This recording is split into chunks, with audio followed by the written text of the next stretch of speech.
Today we are going to brew a Cascade Pale Ale with minimal equipment, and I'm going to show you how to do that here and right now. There are a few essentials, but we'll go over those when we get there. First things first, grab your recipe. This is a Cascade Pale Ale. This is from my local brew shop, Bacchus and Barleycorn. This is for a 1 gallon recipe. Great to do on the stove because you can fit the pot that you need on the stove for 1 gallon recipe. So we'll get started here. I'm gonna start by getting 6 quarts of water and we'll heat that up. Start that burner on high. Here is 4 quarts, 6 quarts of water. There we go. This is a meat thermometer. Works great for this. We're at 65 degrees right now, which is pretty much just ground temperature. So we'll get that up to 160 to 165 as our strike temperature, and then we'll put our grain in.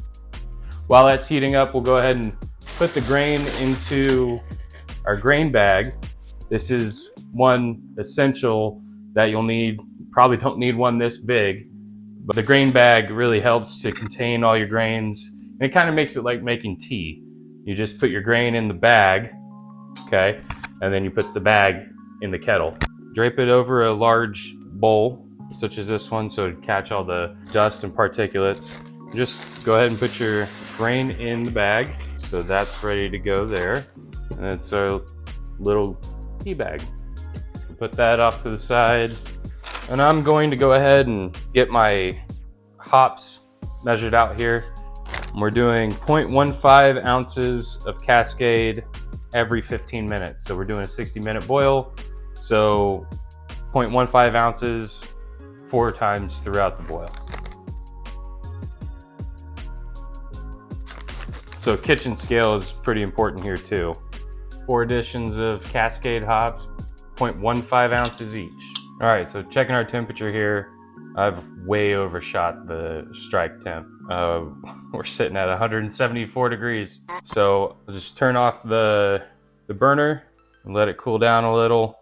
The reason you want it to be pretty accurate is just a few degrees can affect how the sugar is extracted from your malt. So we need to be pretty on point, but we're coming back down here, 172. Can also take it off the burner. That'd probably help. Here we are back at about 163 degrees. We're gonna go ahead and put our grains in. And just like tea, you kind of want to just bring it up and down out of the water.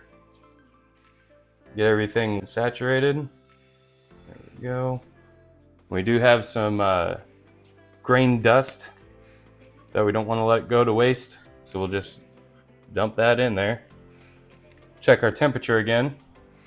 All right, we're a little warm yet at 159 degrees. Open up the grain bag and kind of stir it in a little, making sure we don't have any dough balls. 153, 152 degrees. So I'm just gonna grab a lid, set that lid on there like that. We'll turn this to just barely on to keep it nice and warm. And we'll come back in about 15 minutes, check our temperature again. We'll repeat that for about 60 minutes. Okay, so here we are 15 minutes down. We'll just check our temperature again. Okay, we're sitting at 151. Now what we can do is just kind of pulse our heat on. There we go, okay. Plenty hot now. 153 is what we're sitting at now. So we'll let it sit for another 15 minutes, come back and check our temperature again. I'm gonna go ahead and turn on my oven light and you'll see why we're doing that here in a little bit. There we are at another 15 minutes into our mash. We're just gonna check our temperature here. I'm sitting at about 151.5. I think at this point you probably get the idea of what we're doing. We're just trying to hold it as close to 152 degrees as we can for 60 minutes. So just keep checking your temperature, turn the heat on a little bit if you need to, and turn it off. You don't wanna cook your grain, you just wanna steep it for 60 minutes at 152. All right, so next time I see you guys, we'll be boiling. Just leave it alone, guy. Just leave it alone. You've got 30 minutes. Okay, so here we are at the end of our mash. It's been 60 minutes at 152 degrees Fahrenheit. We're just gonna give that a little dunk there. Now I'm gonna grab a cooling rack so that we can set these grains on it to drain. You see there's a lot of liquid left in there. You go ahead and turn on your heat to medium-high. We'll come back when it's boiling and put in our first hop addition. Okay, so my wife suggested a colander instead of the cooling rack. So we'll make that change here.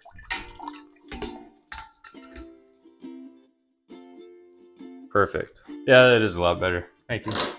Okay, so we're almost at our boil here. I'm gonna go ahead and remove our grain bag into a bowl over here, just to get it out of our way.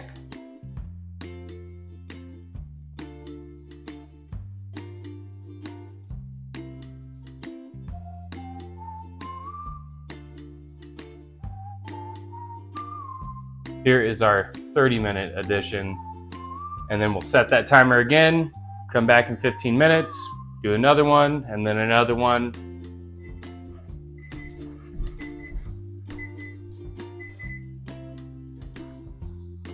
Okay, 15-minute addition. Okay, along with our 15-minute hop addition, we are going to add a Werflock tablet. This helps to drop a lot of the solids out of solution. So just throw it in there. So I'm gonna get the sink set up to cool this down, and then we'll be back at flame out or when we turn the heat off to get this cooled down. Then we'll pitch our yeast, and then I'll show you what we're doing with that oven. Okay, so heat off.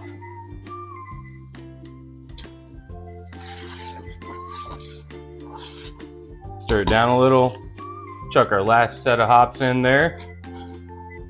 And then we'll go over to the sink and cool it down. So I filled up my sink with a basin with ice and water. Guess I got it a little too full. I'm gonna have to hold on to it here. We're gonna get this cooled down to our pitching temperature for our yeast. Typically for ale yeast, that's gonna be like 68 to 75 degrees. We are using this Voskavike, and this stuff likes to ferment hot. So we're gonna try to get it down to right around 90 degrees, put it in our fermenter, and then we'll pitch our yeast. Okay, we're already at 145 from a boil. So we wanna make sure that everything's sanitized. I have a bottle of Star San here, and this is our fermenter bucket. It's a 2-gallon fermenter bucket that I bought at the brew shop. You just want to spray it down so it has a little bit of time to contact all the surfaces, and then we'll get back to cooling down our wort here. Okay, we're at about 106 degrees here. So we're gonna go ahead and transfer this into our fermenter and then pitch our yeast. Go ahead and sanitize your hands with the sanitizer. Now the best way to transfer this is with a siphon, but you don't really need it. You could do it like you're siphoning gas, which I would never recommend, but you could, or you could just dump the whole thing in there. But since I have this, I'm gonna use this. So I'm just gonna set my fermenter on the ground and spray down my siphon with the sanitizer.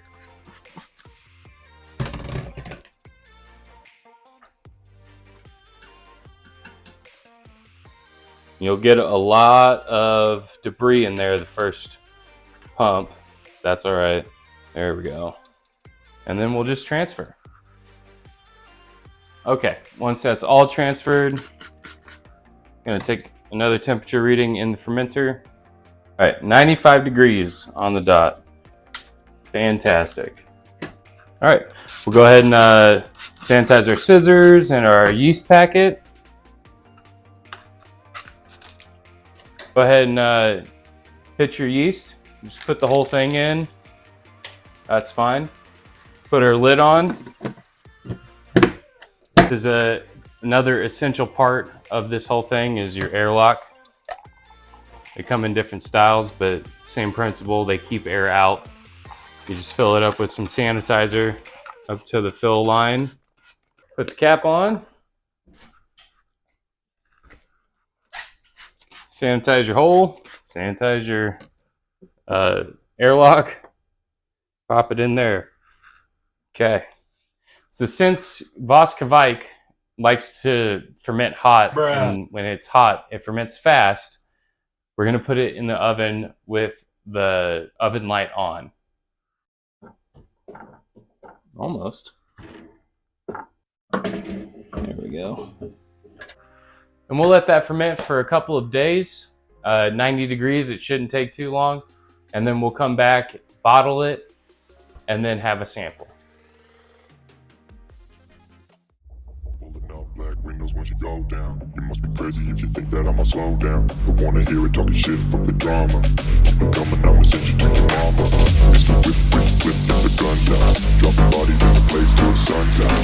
Can't fuck with this, I'm going to try. Just when the bullets fly, I'm the last one to die.